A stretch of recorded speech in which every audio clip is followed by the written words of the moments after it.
Hello. It is part 5 of our read through of 3D Workers Island. I think we might actually get through it. Fingers crossed. We shall see.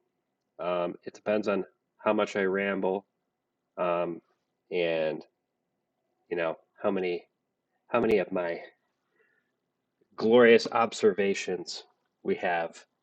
Um, so we shall see. I have a number of things on my desk to fidget with, so if you see me messing around with my hands, that's what I'm doing. Um, believe we left off on slide 226. Believe there is a total of 300. So I won't I won't do a huge preface here. Let's get into it. So where we last left off,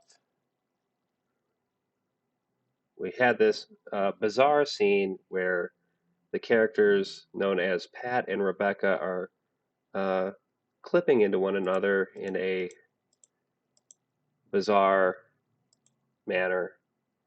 And oh, this is okay. Yeah. Um,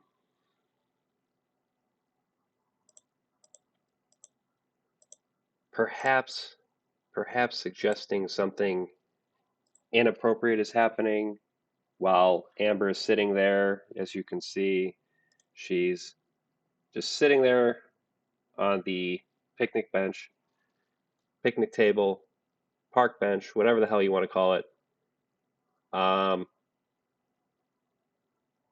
it would seem that something inappropriate could be happening, although the work definitely, as we've noted multiple times at this point, the work is purposefully ambiguous about this. They could be fighting, they could be doing something else, you know what I mean? And who's to say, really?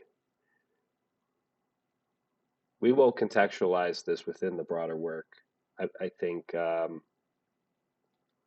in just a moment here. But let's go to the next scene because we did discuss this last time, and so let's just move on at this stage. So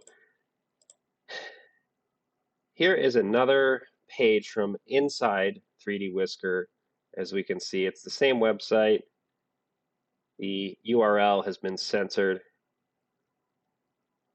I like the way it is censored here, but kind of a gradient as opposed to just a black bar. Um, I don't know, I don't know why I like that, but it gives me more of a nostalgic vibe for some reason. But you know, things being censored. Uh, I believe, as far as I can recall, this is the only thing that is censored in 3D Workers Island. But as we know, if you're a fan of Petscop, there are a number of things censored in that work as well. Um, peop the censored objects in Petscop are very divisive. If I recall correctly, the fans were a bit divided about things being censored, and on one hand, I can kind of understand why, but on the other, I think it is employed pretty clever in a pretty clever way in Petscop, um, so as to kind of allude to the possibility that Paul is looking at something that is really personal to him in some way, and so it's like that's a pretty economical way to use a sensor bar in that context because it's like how else would you know that the item being referred to is personal to Paul? You get his reaction, but you also get like you get sort of what's the word I'm looking for? You get sort of a metatextual clue, right? That this is a personal thing for the protagonist. It's kind of implicating him.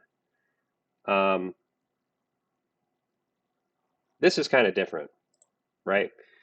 Because I believe this is the only thing, this URL is the only thing that is actually censored, and we don't really have any indication as to why. So just going to index that for now.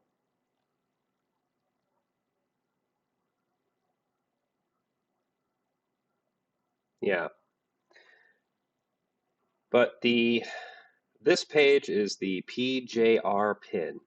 Okay, so let's get into it. The PJR pin is one of 3D Whisker's first popular sightings. The letters PJR stand for Pat, Joe, and Rebecca, three characters on the island. When these characters, when these three adults approach Amber in the following formation, facing her, it's called a PJR pin. Credit to P. Lawler for the icons. It's very nice of the author to credit P. Lawler because they seem to be on opposing sides of this discourse.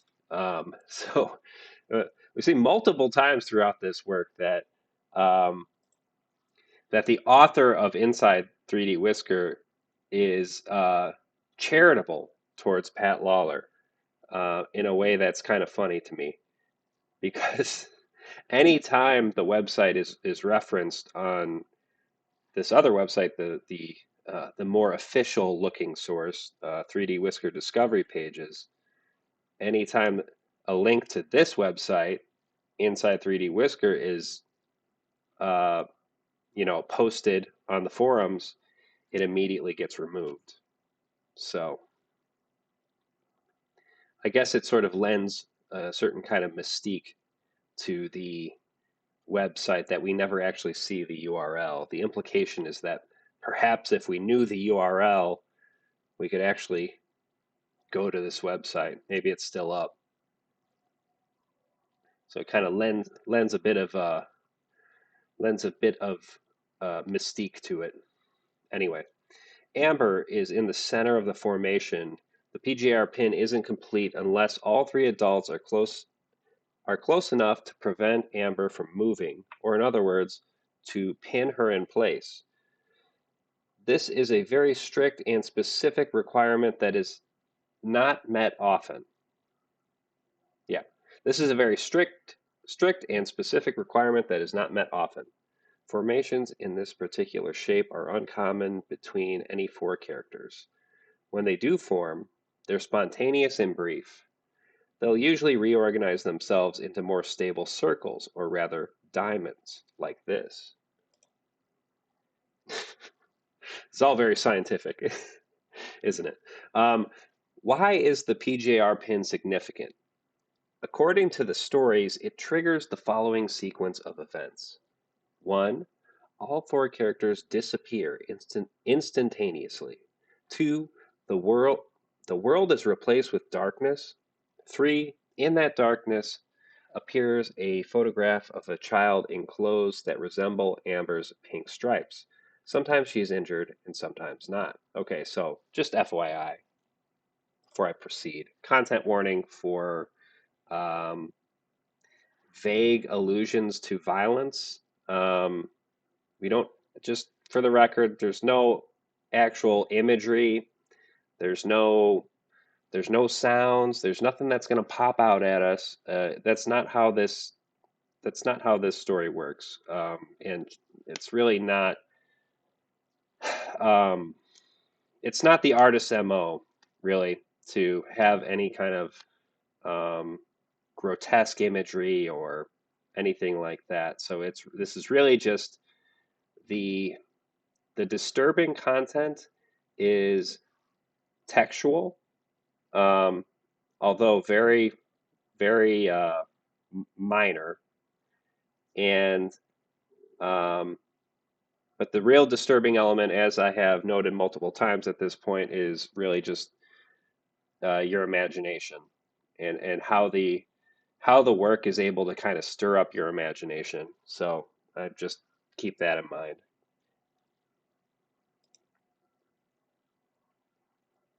So, okay, so 3, in that darkness appears a photograph of a child in clothes that resemble Amber's pink stripes. Sometimes she is injured. She is sometimes injured, sometimes not.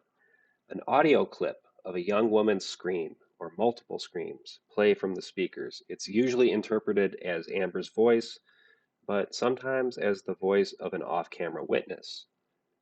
And number 5, the world reappears. Pat, Joe, Rebecca, and Amber reappear at the front door of the house one by one.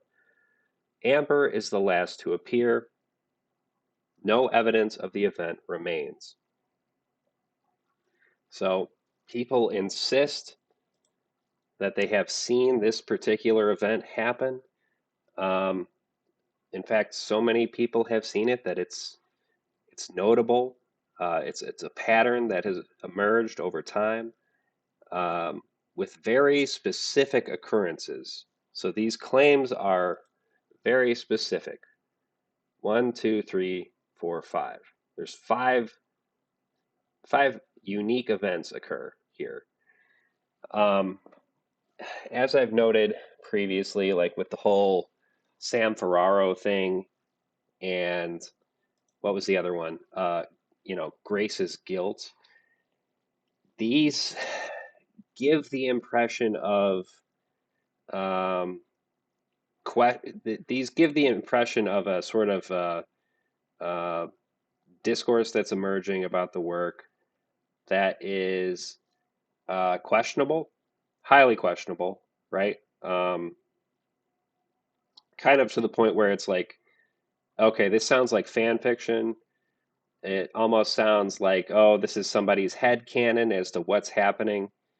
Um, you know, the whole thing with there seems to be, with the Sam Ferraro thing, there seems to be a certain claim about a person named Sam Ferraro. I'm sure this is not like this is not an allusion to anything real, right? As far as I'm aware. So it's more of a I think it is functioning at the level of meta commentary. I'll kind of explain what I think about that in a minute, but um, the claim is that Amber is wearing a black T-shirt and there's a picture of this guy Sam Ferraro. No idea what the significance of that is, but it was notable enough to be on Inside 3D Whisker, right? So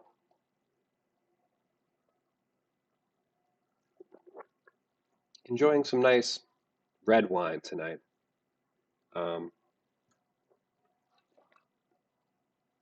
that's all right.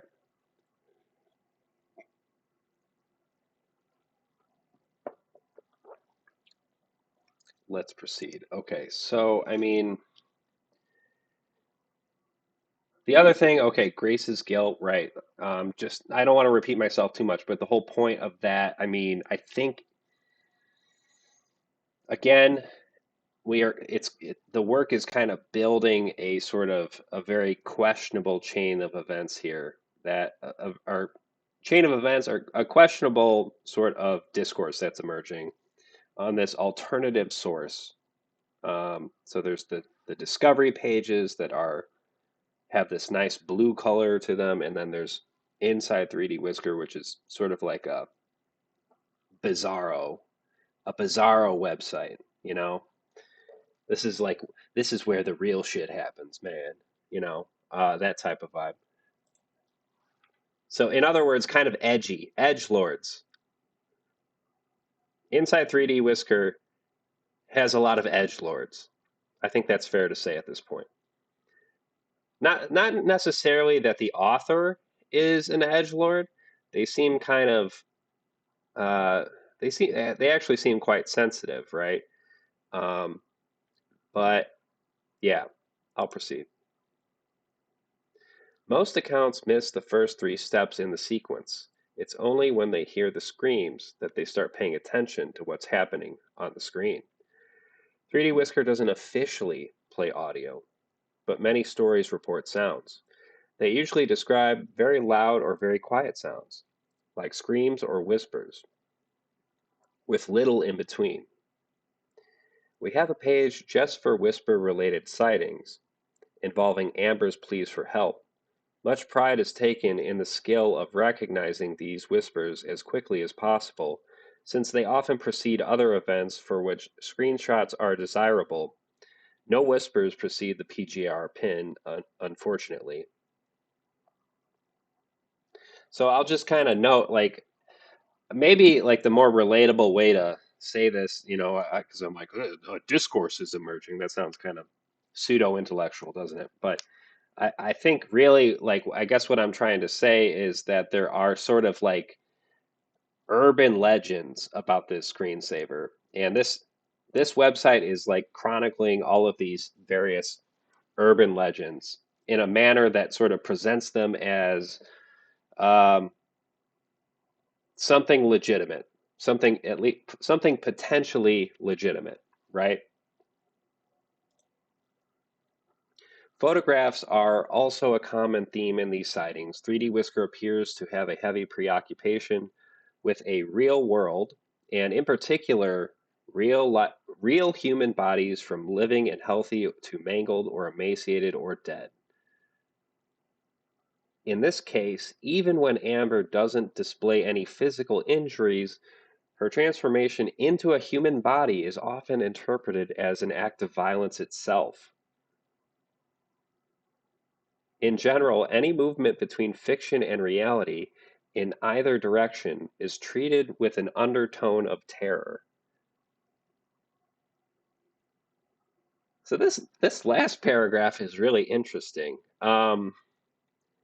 What is going on here? I don't even know what to make of this. Okay, there's a lot to unpack here. Photographs are also a common theme in these sightings. Yes, 3D Whisker appears to have a heavy preoccupation with a quote unquote real world, and in particular with real human bodies from living and healthy, so on and so forth. The violent stuff. In this case, even when Amber doesn't display any physical injuries, her transformation into a human body is often interpreted as an act of violence itself. Okay, so it's this is a bizarre way to describe this. Um, the author is sort of commenting on the way that people interpret this sequence of events. Just the fact that the screensaver depicts a person in the context of the screensaver is interpreted as an act of violence itself, as though referencing the real world. I, you notice it, like things are starting to click in my head in a way that is like, oh, okay, I think I'm starting to get this. um, I yeah. Should I say it? Should I say what I'm thinking?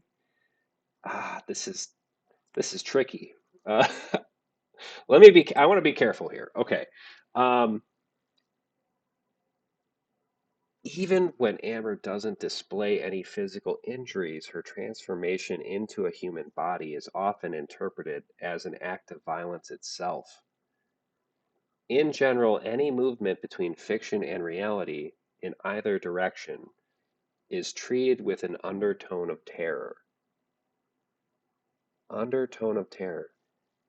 Any movement between fiction and reality in either direction is treated with an undertone of terror.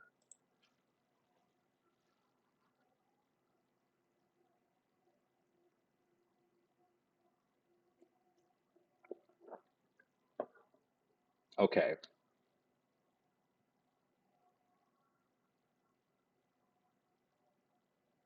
Yeah, this is kind of blowing my mind here.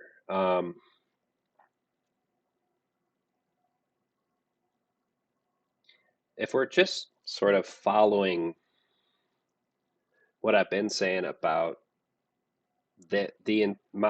my interpretation thus far during this particular read through.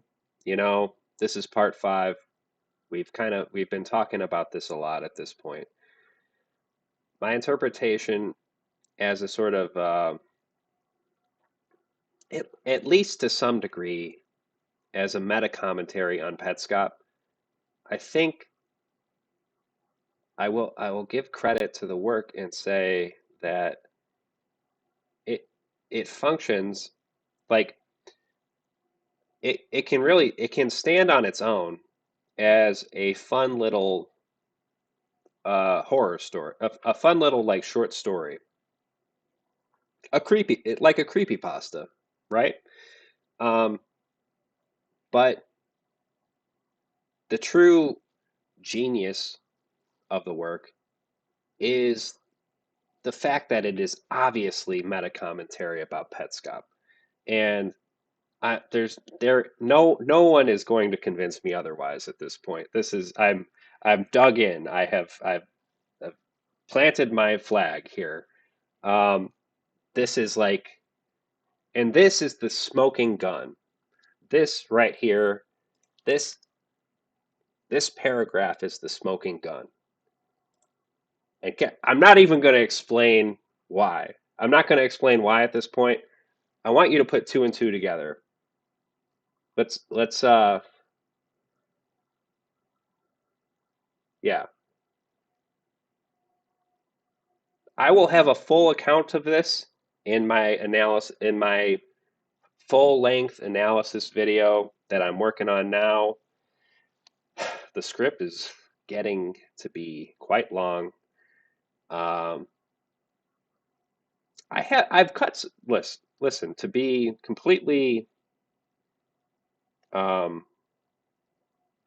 to be fair, I have cut some things out of my script, so I'm trying to not be uh, too wordy, I'm trying, but there's a lot to get into here. So I'll just like at this stage, I'll just say this is pretty this is pretty clearly, at least to some degree, meta commentary about how Petscop was perceived, the discourse that emerged in order to kind of make sense of what Petscop was trying to say or what it was about, right? And in particular, the predominant voices that were trying to kind of control, uh, or not necessarily, I don't want to assume bad intentions of I don't want to assume that anybody is like trying to trying to control the discourse or um, trying to marginalize, opposing opinions per se. But like that's just kind of how things work. Like in terms of, especially when you're talking about YouTube, um, oftentimes the simplest, most shocking, uh, the simplest, most shocking explanation of anything is the thing that's going to get clicks. And then what happens is everybody watches that video. It gets millions upon millions of views, and the people who watch that video oftentimes are uh, young and kind of impressionable, and maybe a little bit naive uh, about the world and about uh, media. And I don't want to be one of those guys who's like, oh, media literacy is like a huge problem. It is, yes, but I don't want to.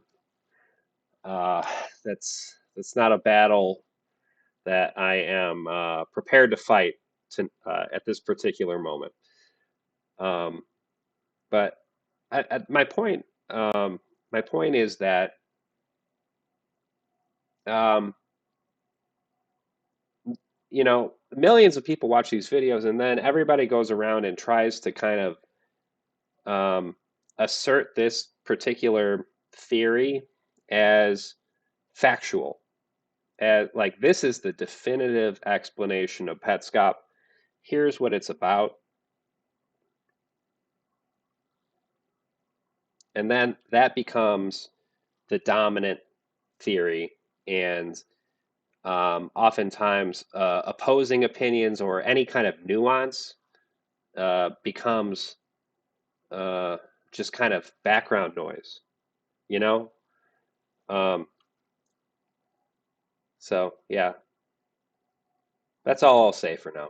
Let's move on. Okay, interesting. I actually didn't notice this before. Who is the girl in the picture? Until we have a legitimate screenshot, we have little to go on, and this one has proven challenging to capture. G key. So actually, it's the first time I noticed G key was the author of this particular explanation, the PJR Pin article here. What are we to make of G key? You hear my papers rustling? It's because I am writing this down.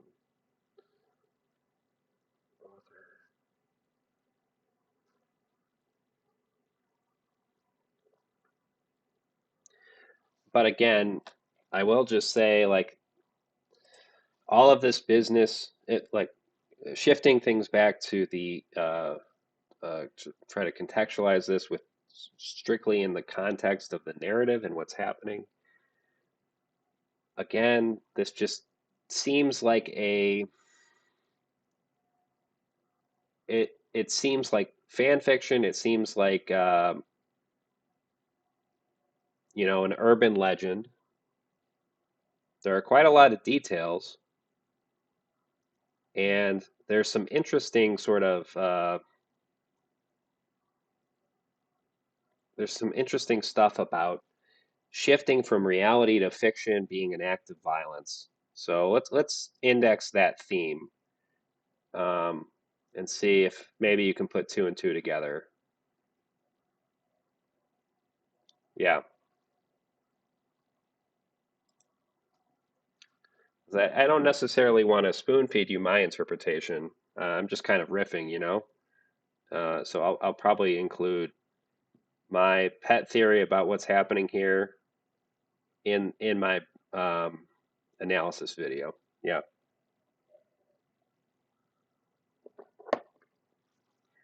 Jake the Mad Cow had quite a fright. He writes, I'm never running it on I'm never running it overnight again. Holy shit. It woke me the fuck up. I've never been so scared in my entire life. I was asleep and then an ear-splitting scream. What the fuck? Pat Lawler lied to me. Her website says that there's no sound in the screensaver.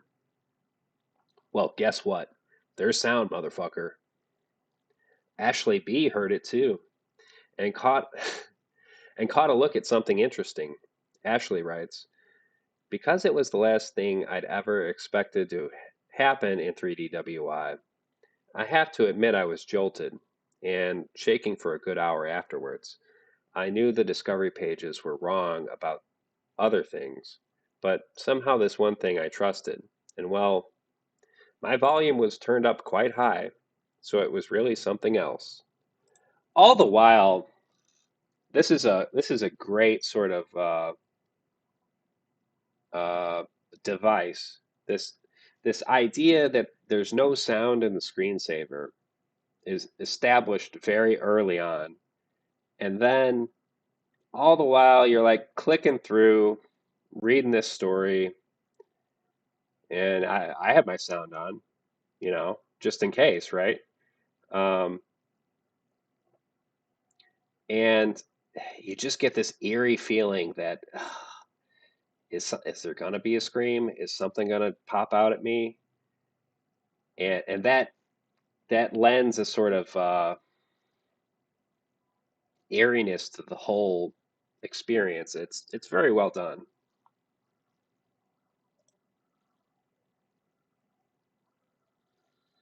I only got the shortest glimpse at the screen before it reverted back to the status quo. It was dark, but I saw the dim shape of a human, realistically proportioned, dressed in pink and white, like Amber. A photograph, I think. It wasn't moving. Harold has an uglier description. Ah, it was bad. Oh my God. LOL. I can only laugh now, but I'm done with this screensaver now. For real this time. I think it was I think it one scream repeated 3 or 4 times, or maybe it was more than one scream. And the image was a tasteless display of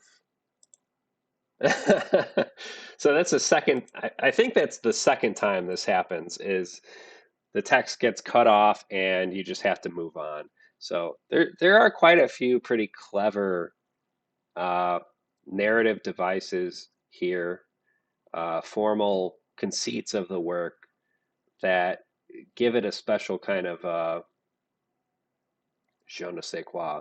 So like the README file, for example, um, you know, it describes the software. It talks about worker simulation being an approach to computation. And there's like various settings. It seems like a pretty standard README file for the most part, and then it says this technology, and then you click and it's the next scene. You're not able to read any further. So it's the second time it's done that. And the image was a tasteless display of,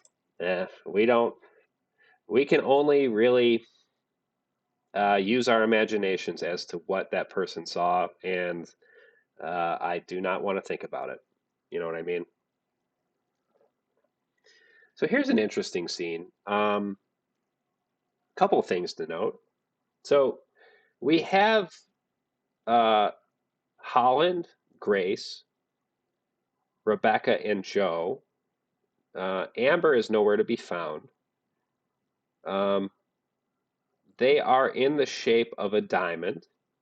So it's not the PJR pin. And again, Amber is nowhere to be found. So um, if it was the PJR pin formation, Amber would be in the middle, right? Um, so it's kind of depicting a sequence that um, you know the narrator of this page describes as sort of like uh, something that is close to a PJR pin, but doesn't quite make isn't quite the formation they're looking for. Formations in this particular shape are uncommon between any four characters. When they do form, they're spontaneous and brief. They'll usually reorganize themselves into more stable circles, or rather diamonds like this. And then we see they're in the formation of a diamond, except, obviously Holland is here as opposed to Amber. And um,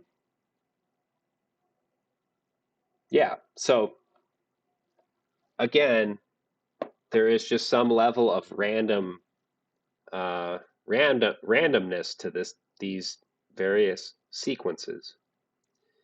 You can see that there's a lawnmower here. We've seen Amber mowing the lawn previously.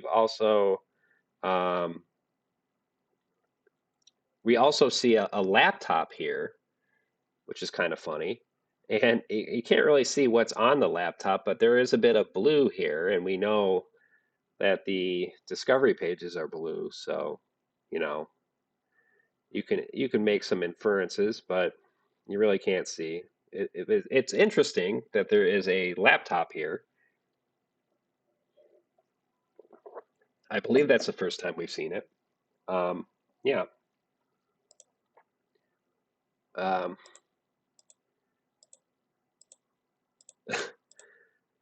yeah, Holland just sort of falls on the ground. Yeah, that just seems kind of random, you know?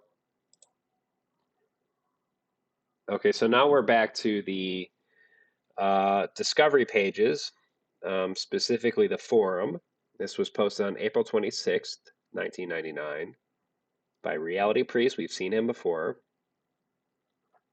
We never get a chance to check out Reality Priest's website, but I would like to. He seems like a kind of an edgelord.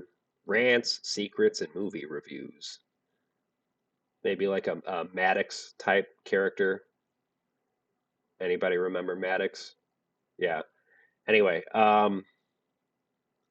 it's getting worse and worse. The more I watch, the more I notice, the more I understand, the more bold it becomes with the things it shows me. So he's talking about the screensaver like it's a person, and it's becoming more bold. It's becoming a bit more daring in what it's showing the reality priest. Every time I come to some new revelation, the screensaver shows me more.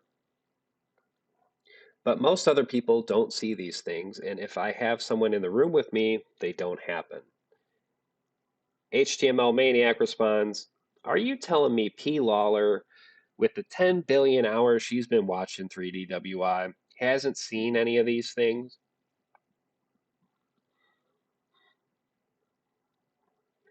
So HTML Maniac is consistently a skeptic of this supposed these theories. Yeah, Chris, it's getting dangerous in here. LOL. Now we have another response from Good Kid, who, as we know, is a banned user, and I'll just make note of the fact that their profile picture is just a red square, and they have not posted very much at all. They only have 9 posts. So, um, in response to HTML Maniac, Good Kid says, "Pat Lawler is a criminal. I have family. I have family who used to live down the street from her. Nobody in their right mind would trust Pat Lawler. Pat Lawler shouldn't be allowed to run a 3D Workers Island fan website. She should be in prison. Anybody who wants details is free to message me. I'm GoodKid85 on AIM." And the fact that their screen name is GoodKid85 checks out. They would be 14 years old.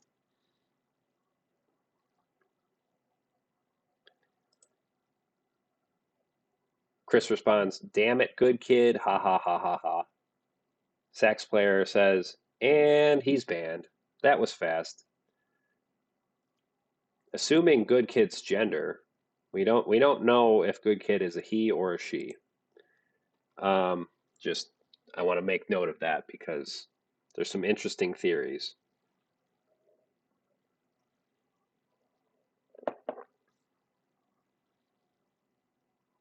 So this explains why good kid was banned. Good kid was making some very serious accusations against the uh, website administrator Pat Lawler, and consequently, they were banned. Just want to note here, Weird Tall Guy says, "P. Lawler is always online. She reads every post the second you submit it. You cannot evade her." And then we get, within the screensaver itself, we get Pat, the character. It's purely a coincidence, right? That there's a character named Pat, and then there's also this person, Pat Lawler, who's the owner and administrator of the website. So as you can see, Pat is just typing away, and then heading back towards the house here and going behind the house. So we can't see what's going on back there, but we can see on the laptop here, we can see a little, it looks like a little representation of Earth, right? A little globe, if you will. And then we see this, the kind of like,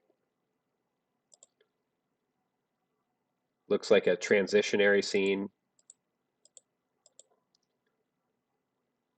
So that's interesting.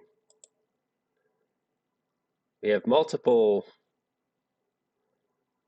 references to the world. Sort of like, I just want to kind of focus on this transition scene for a second. One of the intermissions that is alluded to, it is the world and then the red house and then back to the world. So pretty interesting when you consider this explanation by G Key, who says that um, any sort of uh, transition between fiction and reality in either direction is um, kind of interpreted as violence. And then we get this sort of sequence between the world and is this meant to represent the real world? You know, you know what I'm saying?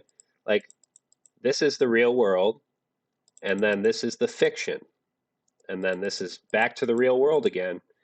I just want to index that. So then we get this is the inject it into my veins portion uh, of the story. At least for me, it is because uh, I feel like this portion in particular is just reaching out and sort of uh, begging me to do a Marxist interpretation.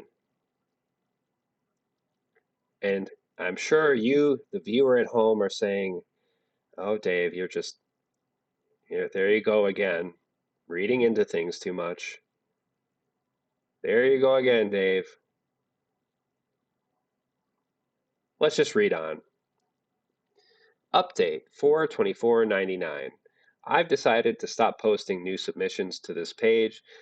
This is one of the most well-documented sightings, and at this point, I'm receiving mostly redundant info. Thanks for everything you've sent in. Worker degeneration is something akin to injury or damage.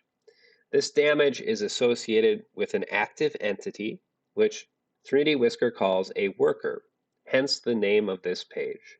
It's not clear to me how this term came about. It wasn't invented by 3D Whisker's authors, yet it implies a bit of knowledge about the screensaver's internals, that the injury is associated in some fundamental way with the underlying worker concept. This is especially strange since the only documented case of worker degeneration uh, you're probably confused as to why I'm laughing, and it's because I'm interpreting this all as meta commentary, and I you know maybe that's kind of over interpretation on my part at this point, but I can't help it. Um, it's not clear. It's not clear to me how this term came about. It wasn't invented by 3D Whisker's authors, yet it implies a bit of knowledge about the screensaver's internals, that the injury is associated in some fundamental way with the underlying worker concept. This is especially strange since the only documented cases of worker degeneration are tied to one character, that being Amber. Therefore, it seems premature to generalize this term to such an extent. But I'll use the established name. Okay. Do, do, do you understand what is being said here? So there's some level of ambiguity with respect to how whatever this phenomenon is. We will get into it in a little bit, but whatever this phenomenon is, there's some ambiguity, and the author is sort of on the fence about it. They are not sure if this phenomenon applies to just Amber or if it applies to every character, because they've only observed the phenomenon occurring with this one character. And the term worker degeneration implies some level of knowledge with respect to how the software is designed. Because as we know, the screensaver operates on the basis of this so-called worker simulation software. It's which is uh, supposedly an approach to computation, and it takes advantage of resources in the world. So we have this recurring motif of the world, and we have another recurring motif, which is like this concept of worker simulation, right? Which is just sort of like a worker in the screensaver is like what we would call an agent, like an AI agent. Um, so it's unclear whether this phenomenon, worker degeneration, applies to every agent in the software, or if it only applies to this one particular character. The question would be whether this particular character, um, and we can use the technical terminology that's established in the work, this particular worker is some kind of aberrant individual, some kind of anomaly. And only this phenomenon occurs with Amber for some reason, or if it occurs with everybody. We're not sure. It's ambiguous. So I hope that is clear. If you've ever seen a red Amber, you've seen worker degeneration. So as you can see here, Amber is like the character is turning red. This is an early stage. After this comes compression, and the results look like this. So it's a red ball. This red ball is seemingly inert. It doesn't move or interact with anything. But yes, the red ball is Amber. So, I mean, couple things to note here. So, number one, as I've noted previously, Amber is a character that also appears in Petscop, or the name Amber appears in Petscop, and Amber is in Petscop. Amber is a pet that uh, assumes the form of a ball, right?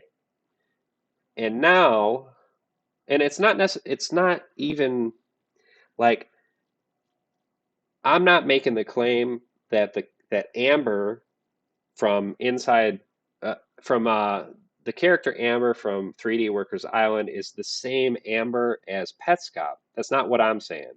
I don't think that. I think 3D Workers Island, the story, is referencing Petscop. And in doing so in a way that's kind of messing with us, kind of trolling us to some degree. Because as we know, in Petscop, amber is a ball, and now in this screensaver, there is purportedly a phenomenon that occurs with a character named Amber, in which she undergoes a process of compression, where she turns into a ball. This red ball is seemingly inert. It doesn't move or interact with anything, but yes, the red ball is amber. This state has been interpreted as representing dehydration, malnutrition, and/or mutilation, and the many photographic sightings seem to confirm all of these interpretations equally. But most of all, it's become associated with small, muffled screaming and therefore with pain. It doesn't take long for this red ball to start shrinking and quieting down until sooner or later it can't be seen or heard anymore.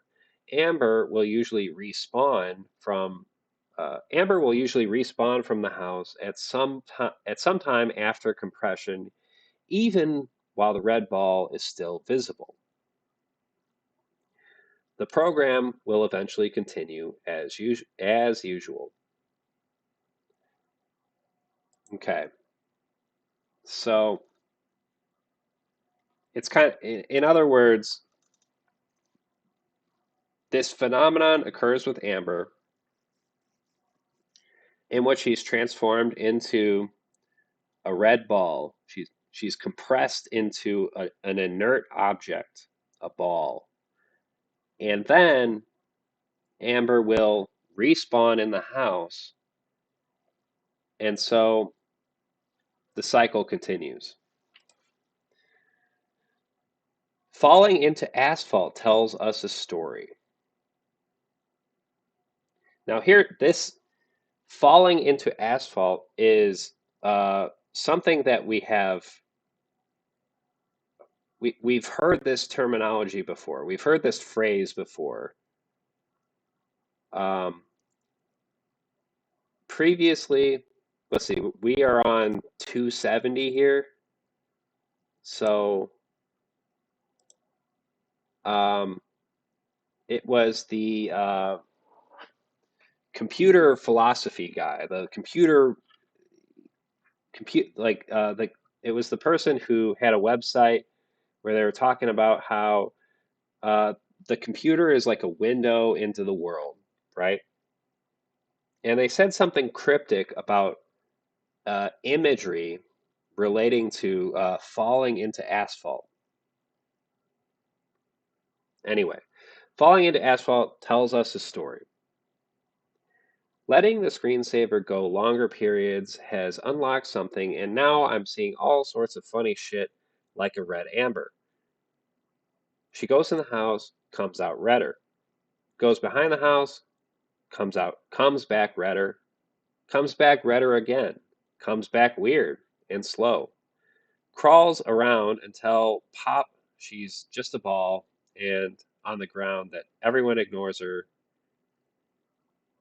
Crawls around until pop, she's just a ball on the ground that everyone ignores, and that's that.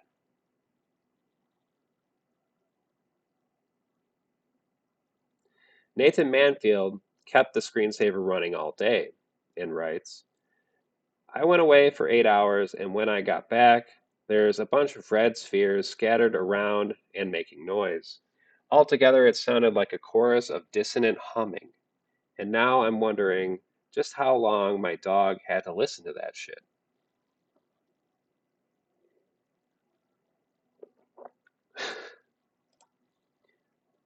And this one from Thomas.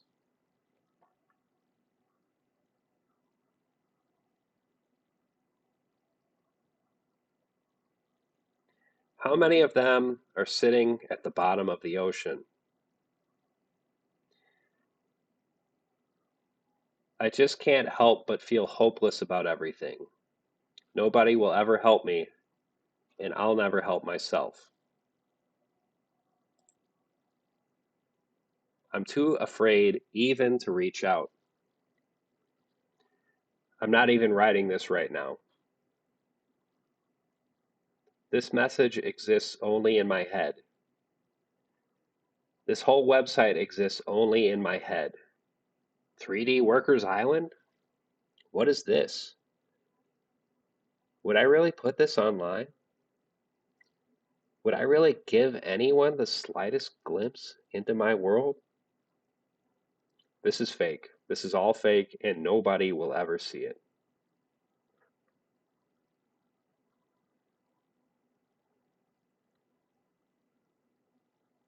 To Thomas, I hear you, and I understand. Suffering in silence is such hard work.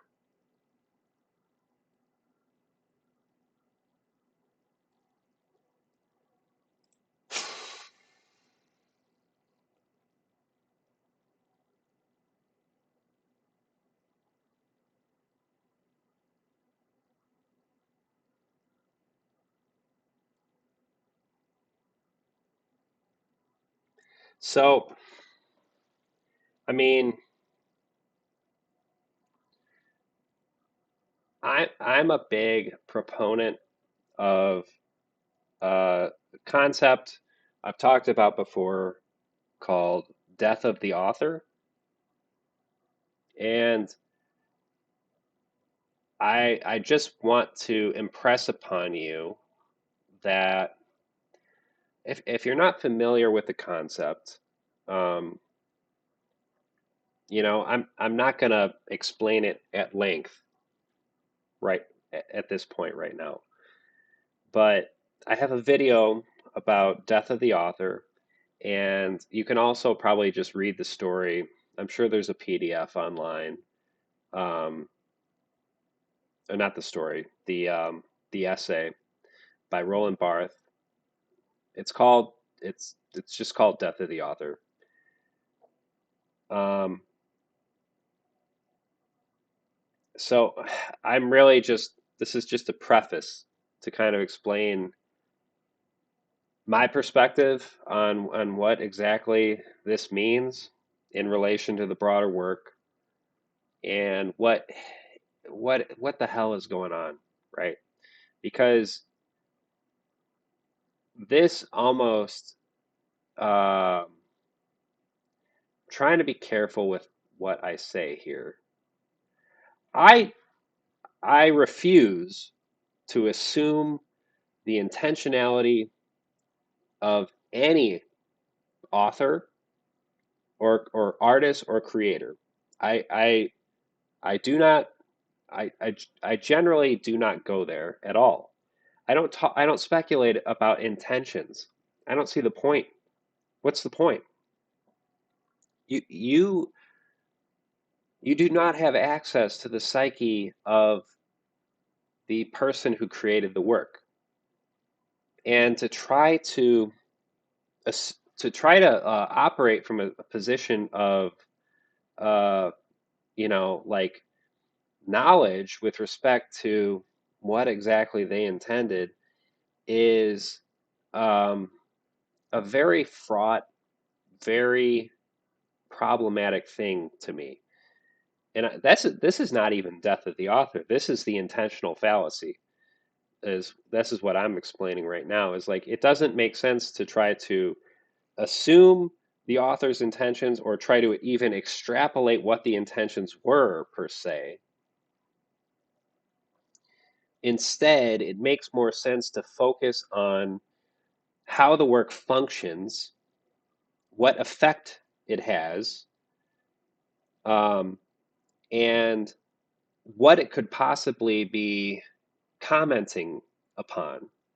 I hope that makes sense.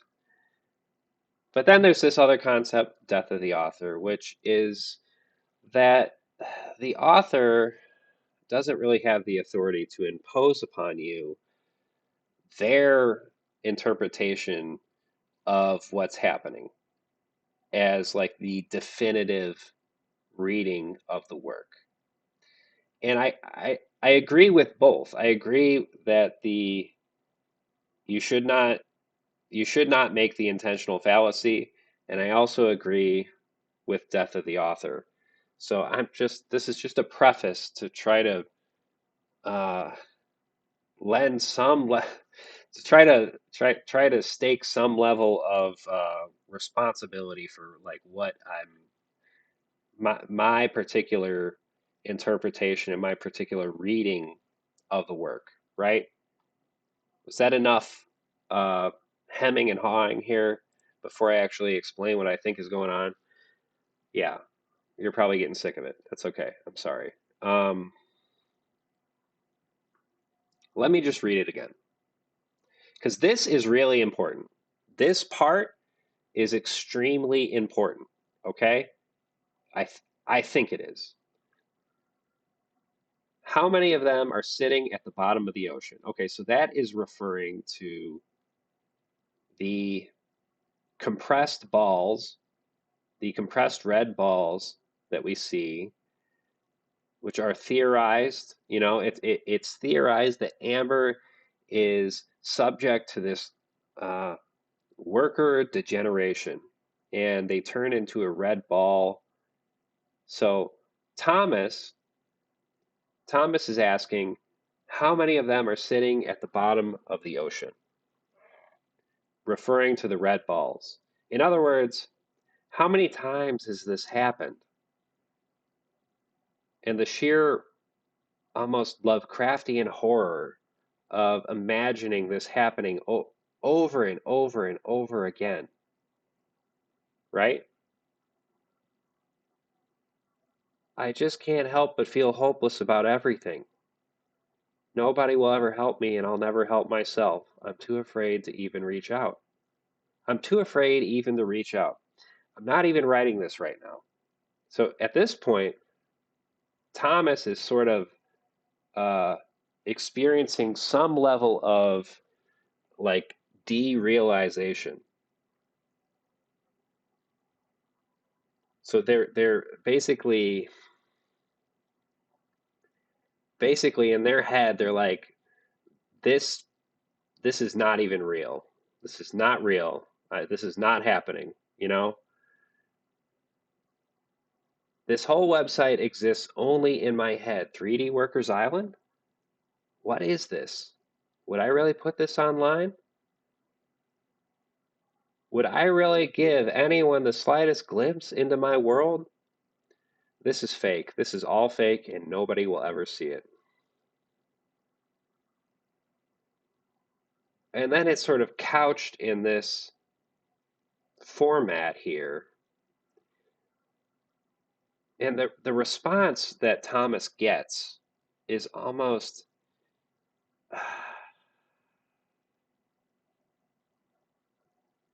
it's it's it's very impersonal to some degree. I hear you and I understand. Suffering in silence is such hard work. It's sort of like after what you've just read, it kind of rings hollow, doesn't it? It's just a bit of a sterile response, if I had to guess, you know? But I guess my point is like there's a degree to which the work seems to want to impress upon us that this could be the creator of 3D Workers Island. Um, because they say, would I really put this online? And so this is some funny business here.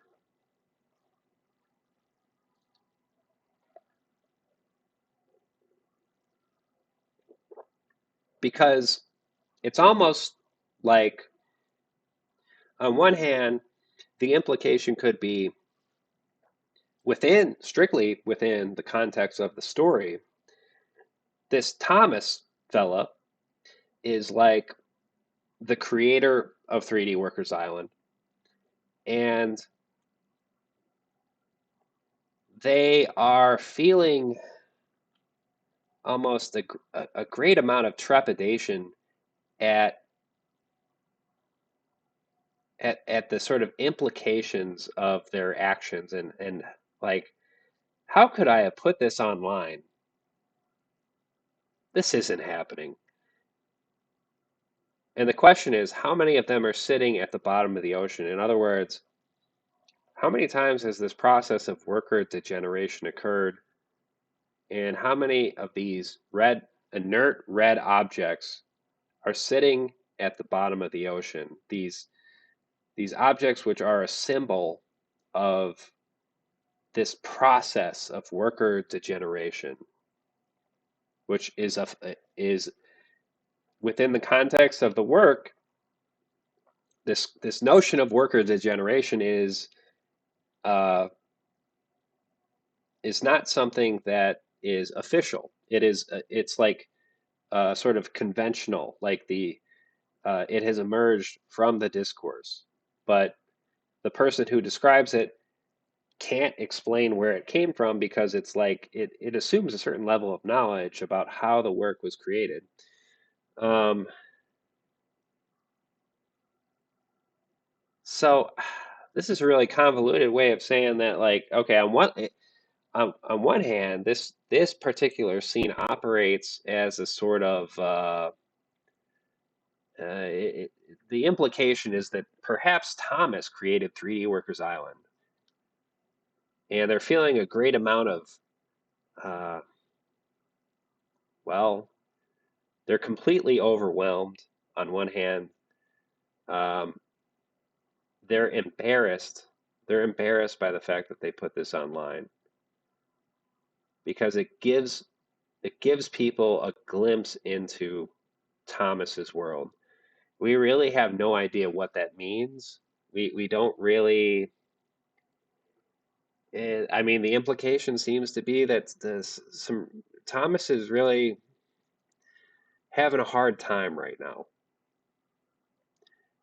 possibly because of something they experienced. You know what I mean? Um, but we are not privy to the details.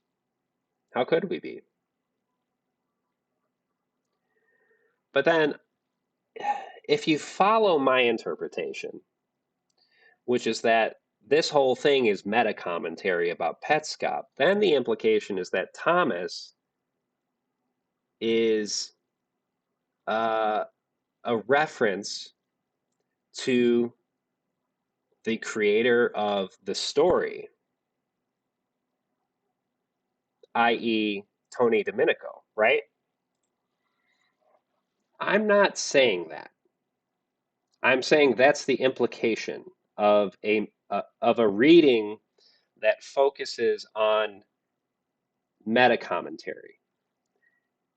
And even then, I would say that doesn't mean we understand what the artist is trying to say here. It might not be that Thomas is a one-to-one sort of analogous type of character when it comes to uh, Thomas equals Tony, right? I'm not saying that.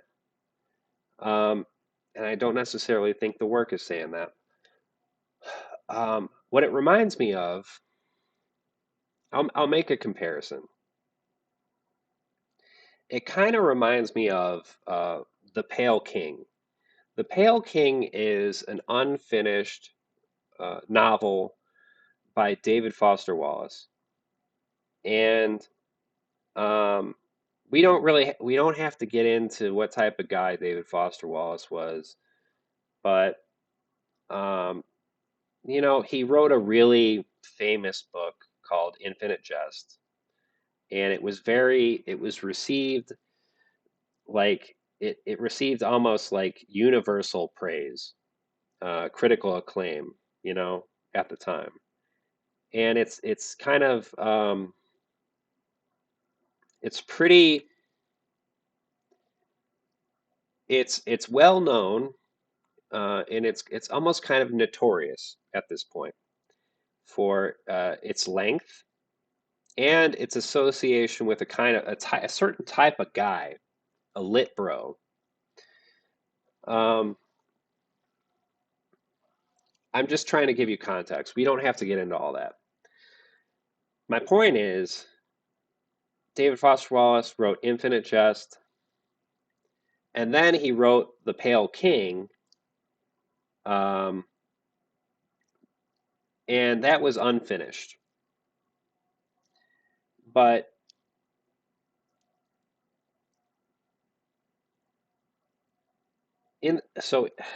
I'm trying to figure out how to explain this in a way that's at least semi-responsible. You know what I mean? Um, in The Pale King, the narrator is David Foster Wallace, but it's not that David Foster Wallace. It's a different David Foster Wallace. So there is a level of playfulness when it comes to what is actually going on in terms of the meta commentary. It's difficult to explain. Um, it is a very heady kind of thing. But long story short, the narrator says they're David Foster Wallace, but they assure us they are not the famous author David Foster Wallace, um, despite the fact that David Foster Wallace wrote The Pale King. So it kind of reminds me of that. Um, yeah,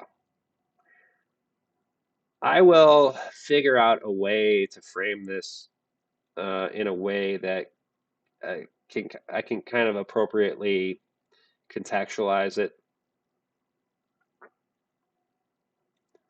in my broader analysis. I think we got to stop here. I thought we were going to get through this, um, but we are not. We have 30 more slides to go, roughly. So I think this is a good point to stop. Um, I'll I'll just say, like, how do I put this without sounding like an idiot?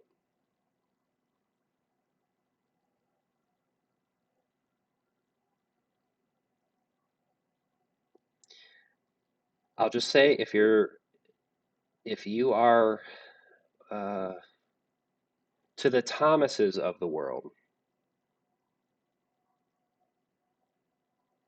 I hear you and I understand.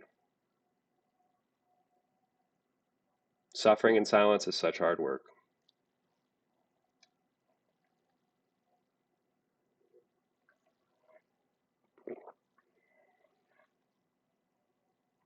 Let's pour one out for the Thomases of the world. Here, this one goes out for to the Thomases. Let's see. Let me make sure my levels are right here.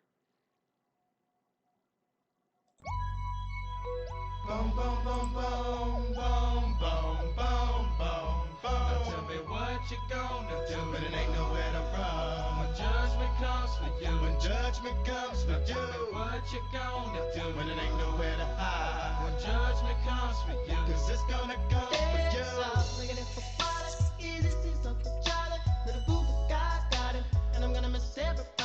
I'm gonna get a copyright strike, but I don't even care.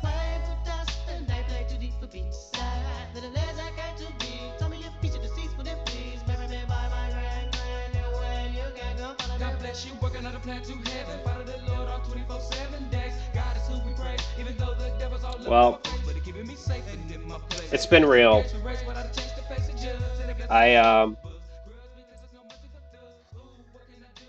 I'm gonna get a copyright strike. This is probably insufferable. I apologize. I'm gonna end things now. I'm feeling a little bit silly tonight. I'm sorry. But we will have one more exploration video, and I hope you enjoyed this. Take care.